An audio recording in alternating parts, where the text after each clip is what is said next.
옛날 어느 주막에 한양으로 과거를 보러 가는 선비들이 하룻밤 묵게 되었다. 다음날 아침상을 봤는데 전날과 다르게 세워라 내워라 밥상이 나와도 밥을 뜨지 않는 게 아닌가.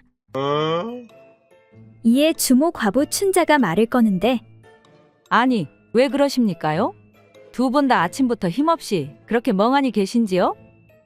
다른 손님들은 모두 아침을 맛있게 먹고 있는데 두 선비가 도무지 밥을 먹지 않자 춘자가 다시 묻는데 선비님들, 오늘은 과거 보러 가는 선비님들이 많아 반찬도 더 신경 썼는데 무엇이 그렇게 못마땅한지 쇳내에게 좀 알려주시겠습니까? 아, 그러니까 그게 말이지. 그러지 말고 편하게 말씀해 주시지요. 사실은 우리 둘 다 간밤에 꿈을 꾸었는데 무슨 사연이 있는 내용 같아서 고민이 되어 그러는 것이오. 무슨 꿈을 꾸셨길래 그러시는지요? 나는 간밤 꿈에 입이 뚝 떨어져 나가는 꿈을 꾸었소. 사람이 입이 떨어져 나가면 밥을 못 먹어서 결국 죽게 된다는 거 아니겠소? 과거 보러 가는 중에 이런 흉몽을 꿨는데 이제 시험을 본들 무슨 소용이 있겠소? 이 말을 들은 주모 춘자는 잠시 생각하다 말하는데 선비님 성씨는 무엇입니까? 내 성은 길알길 자울시다. 그러자 잠시 후 주모가 무릎을 탁 치고 말하기를 아이고, 선비님 일이 잘 됐습니다. 일이 잘 되다니 그게 무슨 말이오? 길알길 자에서 입 구자가 떨어져 나가면 남은 글자는 선비 사자밖에 더 있습니까? 그러니 이번 과거에 진사 벼슬 하나는 분명하오니 어서 기운 차리시고 아침밥을 드시고 올라가시지요. 그러자 옆에 있던 다른 선비가 주모, 그러면 내 꿈도 좀 해석해 주시오. 나는 밤새 비단에 둘러싸인 꿈을 꾸었는데 이건 무슨 뜻이오? 선비님 성씨는 무엇입니까? 나는 김가울씨다. 주모는 다시 한번 무릎을 탁 치며 쇠금자에다 비단 백자를 붙이면 금자, 그러니까 고향으로 금이환양한다는 뜻으로 분명 과거에 합격하여 벼슬을 얻는 좋은 꿈이옵니다. 주모의 말을 듣고 보니 일리가 있소. 이에 두 선비는 가벼운 마음으로 아침밥을 먹고 한양으로 향한다. 그러자 주막에서 같이 일하던 금자가 이보게, 자네 아주 용하네. 언제부터 꿈 해석을 할 수 있었소? 아주 신내림 받아야 되는 거 아니야? 이에 주모 춘자가 아, 몰라. 그냥 막 개소리 질렀지. 빨리 먹고 자리 빼줘야 다음 손님 받는데 멍하니 시간만 때우니까 속 터지더라고. 결국 두 선비는 모두 과거에 떨어지고 한 선비는 벼슬을 얻지 못한 채 그냥 선비로 살았고 다른 선비는 비단장수가 되었다고 한다.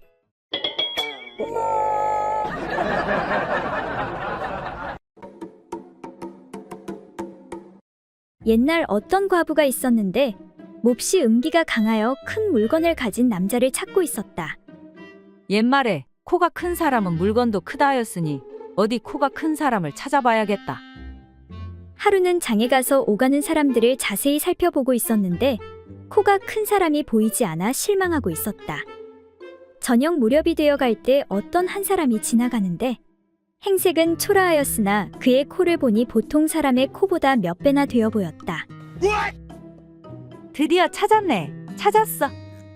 이에 여인은 몹시 기뻐하며 이 사람이야말로 물건이 매우 클 것이라 생각하고 가머니설로 유인하여 집으로 데리고 왔다. 과부는 산의 진미를 차려놓고 저녁을 대접한 후에 밤이 되기를 기다렸다. 차린 것은 별로 없지만 맛있게 드시구려. 처음 만난 내게 이런 대접을 해주니 정말 고맙소이다. 그리하여 과부는 드디어 사내와 즐거운 시간을 가지게 되었다. 그런데 의외로 그 사람의 물건이 어린 아이의 것과 같이 작아 쾌감을 느낄 수가 없었다. 과부는 분함을 참지 못하여 아니, 코가 이렇게 큰데 물건은 어린아이만도 못하다니. 내가 속았네. 속았어. 하고는 사내를 책망하였다. 차라리 저 큰 코로 하는 것이 낫겠네. 낫겠어. 하고는 남자의 얼굴 위에 엎드려 코를 그곳에 들이밀어 보니 오히려 남자의 물건보다 훨씬 좋아서 자유자재로 문지르며 즐거운 시간을 보냈다. 그러는 동안에 첫 딸기 울고 날이 밝기 시작하자 여인은 그 남자를 얼른 쫓아내었다. 어디서 그런 물건을 달고 사기를 치는 것이오? 얼른 나가시오.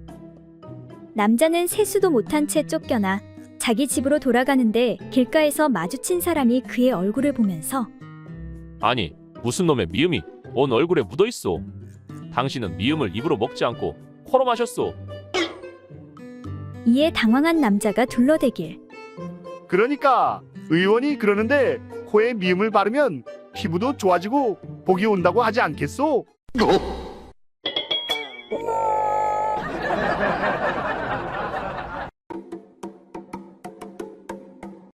옛날 어느 마을에 덕추리와 춘심이는 혼이 난 지 얼마 안 된 신혼부부로 깨가 쏟아지는 하루하루를 보내고 있었다. 서방님, 제가 문제 하나 낼 테니 맞춰봐요. 해보시게. 나의 귀여운 꽃사슴. 여인네들은 장군님을 좋아할까요? 아니면 문지기를 좋아할까요? 그야 당연히 장군님 아니겠소. 땡, 틀렸어요. 정답은 문지기지요. 아니, 왜 그렇소? 하루 종일 서 있으니까. 어라, 그렇단 말이지. 그럼 나도 문제 하나 내겠소. 신혼부부들이 제일 좋아하는 곤충이 뭔지 아시오? 나비 아니면 하루살이. 뭐지? 바로 잠자리요. 아잉, 몰라. 이리 오시게. 나의 꽃사슴. 오늘은 내가 문지기가 되겠소. 그렇게 달려드는 덕추리를 흥분한 춘심이가 살짝 밀친다는 게 그만. 다음날 춘심이는 신랑을 업고 의원을 찾아갔는데 우리 서방님 상태가 어떻소? 다행히 생명에는 지장이 없긴 한데 그게 말이지. 왜 그러시오? 자세히 좀 말해보시오. 넘어지면서 허리를 크게 다쳐 아래쪽이 마비되었소. 즉 배꼽 밑으로는 쓰기 힘들게 되었소이다. 아이고, 그럼 이제 나는 어떡하오? 꾸준히 치료받고 운동하면 차차 나아질게요. 나를 믿으시게. 고맙소. 그래도 천만 다행이구려. 어차피 우리 서방은 몸이 약해. 힘쓰는 일은 내가 다 하니 상관없소. 마비가 됐는데 천만 다행이라는 춘심이의 태도에 의원은 감탄했다. 그래, 그렇게 긍정적으로 생각하면 좋소. 아직 신혼인데 내 어떻게든 최선을 다해 꼭 아랫돌이라도 다시 움직이게 할 테니 염려 마시오. 하니 춘심이가 대답하길 아랫돌이 못 움직여도 괜찮소. 아니, 그게 무슨 말이오? 우리 서방이 몸이 약해서 원래부터 아랫돌이는 잘 쓰지도 못했소. 그래도 다행히 손은 움직이잖소. 아니, 그건 또 무슨 소리오? 이에 춘심이가 쑥스러워하며 우리 서방 손가락 좀 잘 살펴보시오. 그렇게 남편의 굵고 긴 손가락 덕분에 춘심이는 행복한 신혼생활을 보낼 수 있었다고 한다.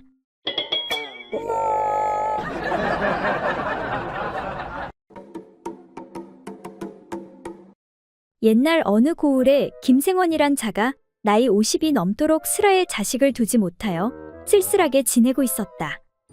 그러던 어느 날 아내가 여보, 혹시 모르니 아이를 갖도록 산에 있는 절에 가서 기도라도 드리도록 하겠습니다. 그거 참으로 좋은 생각이오. 산길이 험하니 돌쇠놈을 데리고 가도록 하시오. 그렇게 아내가 절에 치성을 드리러 다닌 지 1년 만에 드디어 귀여운 옥동자를 하나 낳게 되었다. 그런데 뜻밖에도 그 아이의 머리털이 붉은색이 아닌가. 이에 이를 수상하게 여긴 김생원이 이웃 마을에 사는 용한 의원을 불러 그 아이를 보였다. 그런데 의원이 아이를 아무리 뜯어보았지만 도저히 원인을 알 수 없는 일이었다. 의원님, 우리 집안에 머리가 붉은 사람이 없는데 이게 어찌 된 일입니까? 아무리 봐도 돌쇠놈 머리가 붉은데 그놈이 의심됩니다. 그 말에 의원도 그 아내의 행실이 매우 의심되기도 했지만 확실한 증거 없이 이를 섣불리 입 밖에 낼 수가 없었다. 그래서 의원은 한 가지 꾀를 생각해내어 그들 내외간의 잠자리에 대해 물어보았다. 생원 어른께서는 열흘에 한 번 정도 안방에 들어가시는가요? 이에 김생원이 쑥스러워하며 웬걸 다 늙은 나이에 그렇게 자주 들어가겠습니까? 그럼 한 달에 한 번 들어가십니까? 김생원은 또 고개를 가로저었다. 그럼 반년에 한 번 정도 들어갑니까? 글쎄, 뭐 그 정도는 되겠지요. 그러자 의원은 무슨 느낌이 왔는지 무릎을 탁 치면서 말했다. 아, 그렇군요. 이제야 알겠습니다. 거 너무 오래도록 쓰지 않으니까 물건에 녹이 슬었군요. 그래서 녹물 때문에 아이의 머리가 붉어졌나 봅니다. 이에 생원은 고개를 끄덕이며 듣고 보니 정말 그렇군요. 어쩐지 돌쇠놈도 머리가 나쁘다 했더니 머리에 녹이 슬어 그런 것이로군요.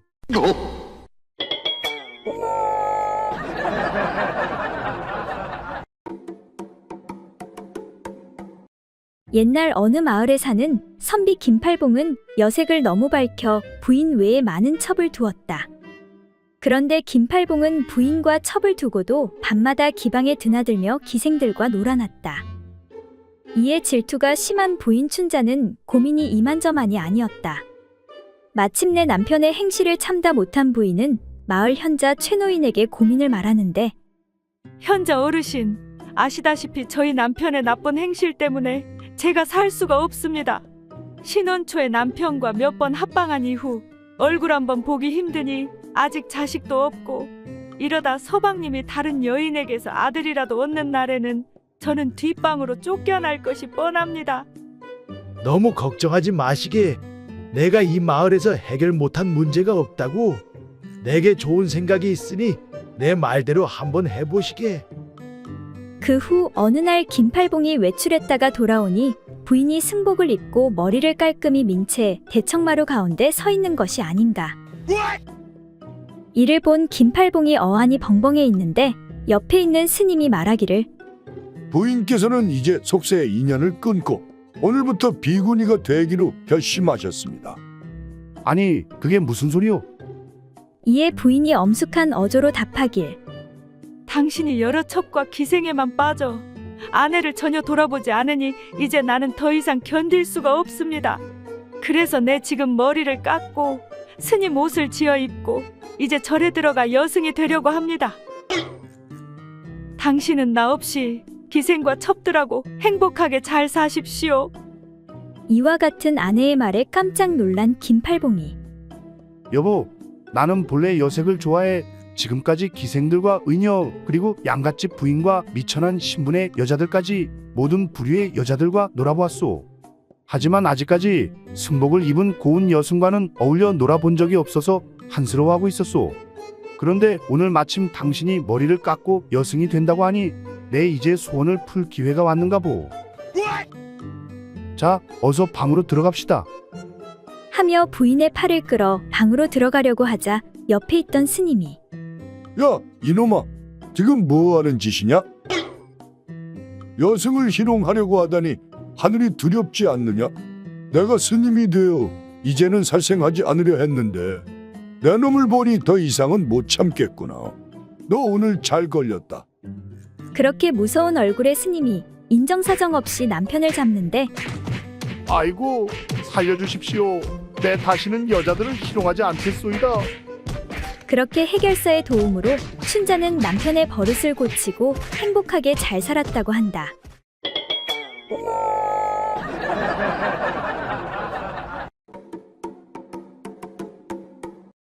옛날 어느 집에서 7살 먹은 어린 처녀를 맏며느리로 맞아들였다.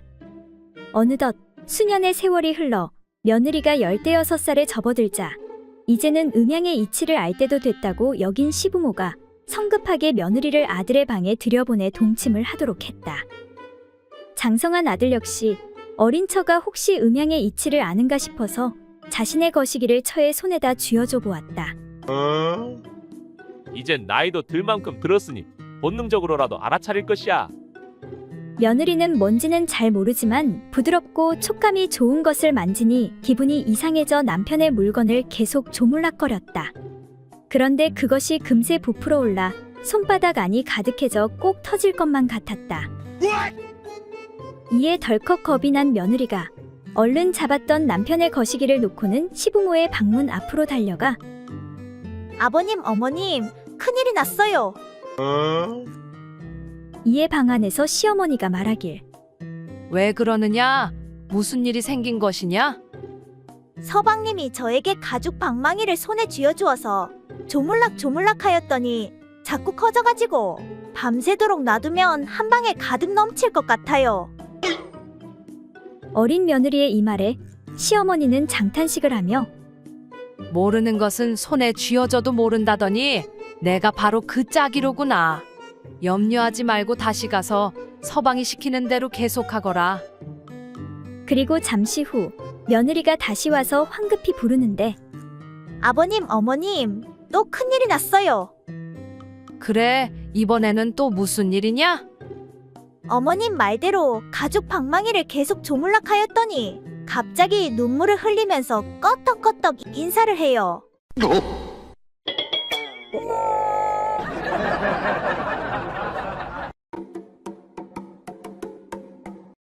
옛날 어느 마을에 인자하기로 소문난 최대감이 살고 있었다. 덕망 높은 그는 마을 사람들의 존경을 받는 인물이었는데 흠이 없던 그는 부인과 일찍 사별한 게 흠이라면 흠이었다. 그러던 어느 날 젊은 여인을 첩으로 들이게 되었지만 그를 욕하는 사람은 하나도 없었다. 아이고, 우리 대감마님 기력도 좋으시구나. 남은 세월은 즐겁게 보내셨으면 좋겠구먼. 그러다 얼마 안가 대감의 첩이 태기가 왔고 집안은 경사가 났다. 이에 의원이 들러 부인과 대감을 차례대로 진맥하고 의아해하며 말을 꺼내는데 저 아무래도 이상합니다, 대감마님. 뭐가 말인가? 혹시 부인과 잠자리에 드셔서 거사를 치르셨는지요? 아, 그게 내 기억이 잘 나지 않네. 이상하게 피곤한 날이었는데 부인 말로는 맞다고 하니까 맞는 거 아니겠소? 아무리 그래도 너무 빠른 듯 싶습니다. 그리고 대감마님의 맥을 살펴본 바로는 의원이 말을 바로 하지 않고 뜸을 들이자 왜? 무슨 문제라도 있는가? 그러니까 예를 들어 말씀드리지요. 산을 넘어갈 일이 있어 산을 넘는 도중에 말입니다. 호랑이를 만나게 됩니다. 그런데 가진 거라고는 나무 지팡이 한 자루밖에 없는 겁니다. 그래서 지팡이로 호랑이를 가리키자 호랑이가 화살에 맞아 쓰러지고 말았습니다. 이게 어떻게 된 상황이겠습니까, 대감마님? 그야 뭐 다른 사냥꾼이 쐈겠지. 제 말이 그 말입니다. 아마 다른 사냥꾼이 쐈을 것입니다. 진맥해보니 대감마님은 이미 씨가 말랐습니다. 다시 말해 아이를 가질 수가 없다는 말입니다. 이에 화가 난 최대감이 노발대발하며 야, 거기 밖에 아무도 없느냐? 예, 대감마님. 모두 연장 챙기거라. 지금 당장 사냥꾼 박씨 집으로 쳐들어간다.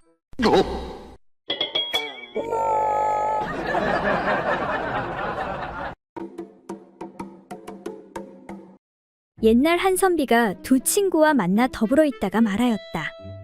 사람은 누구나 한 가지 이상의 고상한 버릇이 있기 마련이니 우리 각자 버릇을 말해보기로 하세. 먼저 한 친구가 말했다. 나는 봄이 되어 따뜻해지면 젊은 몰입꾼 몇 명과 더불어 사냥을 하지. 팔뚝에 보라매를 올려놓고 나아가 산마루에 서서 방울을 찬 개들을 놓아 채색빛 깃털의 아름다운 꽁을 찾아 수풀에서 날아오르게 하지.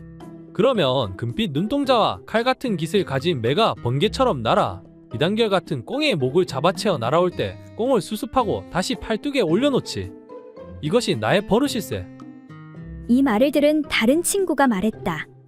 나는 천금을 쏟아 한 마리의 준말을 마련했네. 그 말은 용과 같은 몸과 봉황의 가슴에 안개 바람 같은 갈기를 휘날리며 귀는 마치 깎아놓은 대쪽 같고 눈은 샛별 같지. 거기에 옥 안장으로 단장한 뒤에 손에는 산으로 만든 채찍을 들고 번화한 거리를 치달리지. 이것이 바로 나의 버릇일세. 두 친구의 말을 들은 선비가 이윽고 말했다. 나에게도 한 가지 버릇이 있는데 자네들이 가진 버릇과는 조금 다르다네. 이에 친구가 물었다. 그래, 그게 무슨 버릇인가? 나에게는 어리석은 종이 하나 있는데 그의 아내가 무척 아름답다네. 진실로 진흙탕에서 피어난 연꽃 같고 두엄자리에서 피어난 흰꽃 같지. 그녀를 대하면 마음이 미혹해지고 그녀를 생각하면 정신이 몽롱해질 정도라네. 밤이 깊어 사람의 자취가 조용해진 곳에서 남몰래 그녀와 더불어 즐기니 그 즐거움이란 말로 표현할 길이 없다네. 이것이 바로 나의 버릇일세. 이때 선비의 종이 이 말을 몰래 엿듣고는 급작스럽게 앞으로 나와 아뢰었다. 선비님, 그거 참 신기합니다요. 안방마님도 똑같은 버릇이 있거든요.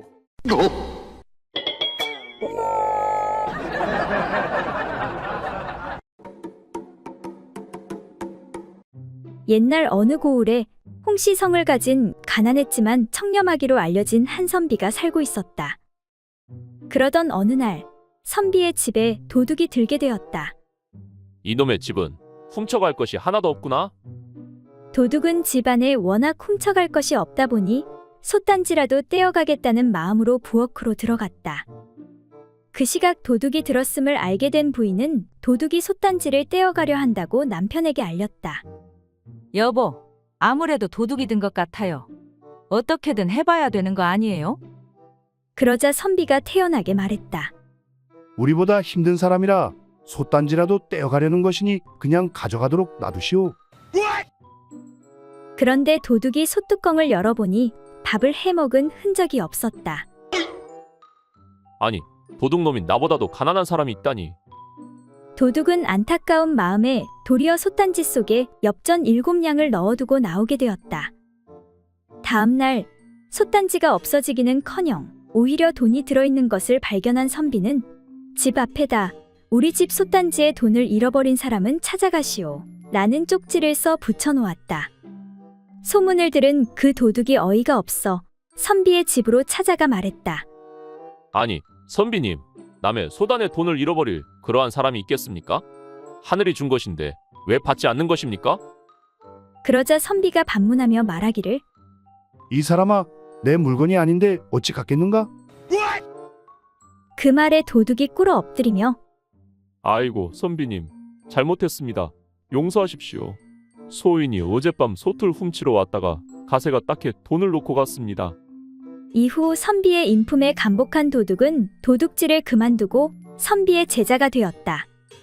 그렇게 시간이 흐른 어느 날 서방님, 안 그래도 먹을 것이 없는데 입이 하나 더 늘어 이제는 다 굶어 죽게 생겼습니다. 허구한 날 글만 읽지 마시고 나가서 농사를 짓던지 장사라도 해주십시오. 계속되는 부인의 잔소리에 지친 선비가 마누라 등살에 도저히 못 살겠으니 내가 가서 뭐라도 좀 훔쳐오너라.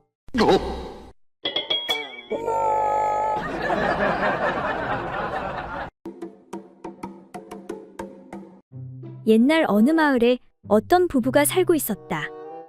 그런데 부인인 길자는 요즘 남편 때문에 스트레스가 이만저만이 아니었다. 바로 남편의 잠버릇 때문이었다. 그날 밤도 무심결에 남편이 다리 하나를 부인의 배 위에 올려놓는데 아이고, 진짜 무거워 죽겠구만. 이 김장똥만한 장단지를 어찌 해야 될까? 제발 이것 좀 치워요. 도대체 잠버릇이 왜 그래요? 왜 자꾸 그 무거운 족발을 나한테 올리는 거예요? 거참 미안하오. 내 씨름하는 꿈을 꾸다 다리를 건다는 게 그만. 아주 숨이 턱턱 막혀 못 살겠어. 멀리 좀 떨어져서 자요. 알겠소. 정말 미안하오. 그리고 잠시 후 또 다리가 올라오는데 아, 진짜 이놈의 족발을 대패로 다 밀어버릴까 어쩔까. 다리 좀 치워, 이 양반아. 잠을 잘 수가 없네. 대체 왜 이러시오? 미안하네. 그런데 거참 너무한 것 아니오. 잠결에 그럴 수도 있지. 맨날 피곤하다고 집에 오면 밥만 먹고 바로 찍 뻗어버리고, 나 외롭다고 해도 달래주지도 않고 밖에 한번 나가봐요. 강아지들도 짝짓기 하고 있어. 그러니 내가 뭐 이쁘다고 당신 잠버릇까지 받아줘야 하오. 정말 미안하네. 요즘 일이 너무 많아 피곤해 그렇소이다. 그때 갑자기 남편은 이상한 생각이 드는데 근데 말이야, 거참 이상하네.